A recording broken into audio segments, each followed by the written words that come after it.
আচ্ছা, আপনারা কি ওই আরটিভি থেকে আসছিলেন? আচ্ছা, এই যে আপনারা যে আরটিভি থেকে আসছেন নিউজ করার জন্য মূলত, তো আপনারা এখানে আসার পরে আমাদের গেলে কিরকম কি দেখলেন?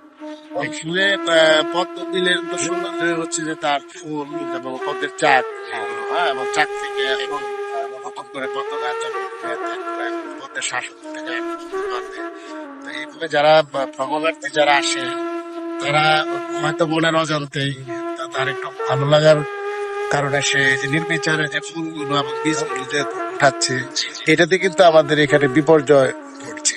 এইভাবে যদি নির্বিচারে এই অত্যাচারটা চলে তাহলে হয়তো সামনের দিনগুলোতে আমরা এই পদ্ম বিলটি থাকবে না, পদ্মের চারা থাকবে না। সেই জন্যই এইখানে যারা স্থানীয় যারা আছে তাদেরকে উদ্যোগ নিয়ে তাদের বোঝাতে হবে, ক্যাম্পেইন করতে হবে এবং বলতে হবে যে এই ফুলগুলো তোমরা ছিড়বা না, ছিড়লে তাহলে হয়তো তোমরা আর আগামীতে এরকম সুন্দর একটা জায়গায় দেখতে পারবা না।